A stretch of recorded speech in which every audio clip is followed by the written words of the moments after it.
Dan का latest episode आ चुका है, जहां पर हम लोग को जो चीजें देखने मिली हैं इस एपिसोड में। अभी तक हम लोग डैन जिस चीज के लिए देख रहे थे, तुमको लगेगा कि भाई नहीं एनिमे फनी है, थोड़ा कॉर्की है, लेकिन इस एपिसोड में जो इमोशनल तड़का डाला गया है और एक घोस्ट की स्टोरी जिस तरह से दिखाई गई है, और जहां पे ऐसा भी नहीं कि सब कुछ बता दिया गया है, वो थोड़ा सा ट्विस्ट भी रखा गया है कि ऐसे क्यों हो रहा था, क्या कर रहा था पीछे, वो सारी चीजों को लास्ट में इमोशनल कर देती हैं। जहां पर स्टार्ट करते हैं स्टार्टिंग से, तो लास्ट एपिसोड में जहां पे हम लोग छोड़े थे कि एक्रोबैट सिल्की के मुंह से ये लोग सब बच के तो निकल चुके हैं टर्बो ग्रैनी की मदद से, लेकिन यहाँ पे सिल्की अभी तक हार नहीं मानी है और ये लोग पे अटैक कर देती है। जहां पर ये लोग जैसे तैसे करके खुद को बचा रहे थे, अभी तक मोमो का हाथ नहीं खुला है, जहां पर वो मोमो से काफी ज्यादा गुस्सा है, जिसमें वो बोलती है ओकार उनको, मोमो आयरा को लेके यहाँ से भागो, क्योंकि वो जो सिल्की है घोस्ट वो उसके पीछे है, उसको एब्जॉर्ब करना है, अपने आप में मिलाना है। जहां पर सिरों सब कुछ ट्राई करते हैं, लेकिन लगता है कि ऐसा नहीं हो पाएगा, और एक पल को तो ऐसा भी लग रहा था मोमो को काफी ज्यादा डैमेज दे दी है सिल्की, लेकिन ऐसा कुछ नहीं होता है। जहां पर हम लोग देखते हैं कि ये सारा चीज मोमो का ही प्लान होता है, और इसमें मोमो हेल्प लेती है ओकारुन के वो फॉर्म का, घोस्ट फॉर्म उसको बोलेंगे ज्यादा अच्छा लगेगा, हाँ घोस्ट फॉर्म का वो हेल्प लेती है। जहां पर ओकारुन सिल्की को उस एरिया में, उस पर रूम था ना, वो पूरा जो खंडर था वहीं पर अटका देता है, और लास्ट में लोगों को लगता है कि लोग बच के आएंगे वहां से और आयरा को लेके निकल जाएंगे, लेकिन चीजें और ज्यादा खराब होने लगती हैं। जिसके बाद यहाँ पर ओकारुन वो जो नहीं होता है फुल स्पीड, हाँ फुल स्पीड और जो एक मोड है उसका, उसको एक दिन में 2 ही बार यूज कर सकता है फिलहाल। जहां पर वो एक बार यूज करके सिल्की को लगभग डिस्ट्रॉय कर चुका था, जिसमें जब ये लोग आते हैं और देखते हैं कि इतना सारा कियोस हो रहा है, लेकिन अभी तक आयरा उठ क्यों नहीं रही है, तो ये लोगों को पता चलता है कि आयरा मर चुकी है। लेकिन फिर यहाँ से जो चीज़ स्टार्ट होता है वो एपिसोड को पीक हिट करवाता है, और तुम कह सकते हो डैन के इस सीजन का, मतलब पहले सीजन का अभी तक का बेस्ट एपिसोड,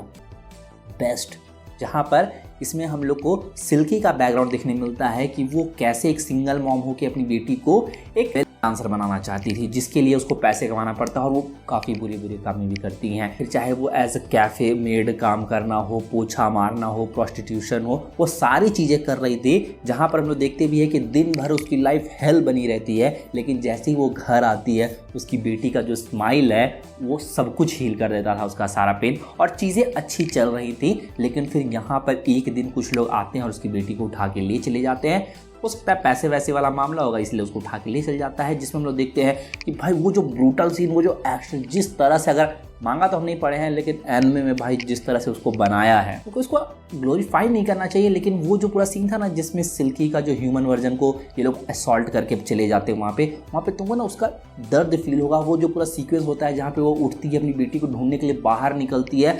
और उसको पता भी नहीं चलता है कि वो जिंदा बची ही नहीं थी, वो कांच लगते ही मर चुकी थी, और जो उसका वर्जन बाहर निकला था, जहाँ पर वो सब कुछ भूल चुकी थी। लेकिन फिर आती है बच्ची आयरा, जिसकी मॉम शायद डेथ कर गई थी, लेकिन वो सिल्की के घोस्ट को देखती है और उसको मॉम बोलती हैं, और यहाँ पर वो उसी दिन से आयरा के पीछे लग चुकी थी। और यहाँ पर जब हम लोग रियलिटी में आते हैं, सॉरी हम एक चीज़ भूल गए थे, यहाँ पे हम लोग देखते हैं कि सिल्की उठ के वापस आती है, जहाँ पे ये लोग सब देखते हैं कि आयरा नहीं बची है। जहाँ पे ग्रैनी समझाती है कि एक नॉर्मल इंसान को अगर सिल्की जैसी घोस्ट कंज्यूम कर ले तो उसका ऑरा वो एब्जॉर्ब कर लेती है, और विदाउट ऑरा का कोई भी ह्यूमन जिंदा नहीं रह सकता है। ह्यूमन हो, एलियन हो, घोस्ट हो, कोई नहीं जिंदा रह सकता है। इसको तुम समझ सकते हो कि एक खिलौने का बैटरी टाइप का चीज़ है, और ऑरा के बिना वो नहीं बच सकती है। जहाँ पर सिल्की, उसको याद आया होगा वो मोमेंट जहाँ पे हम लोग को स्टोरी में आगे पता चलता है, जो कि हम तुमको बताने वाले हैं, तो वो खुद आती है और मोमो को ऑफर करती है कि तुम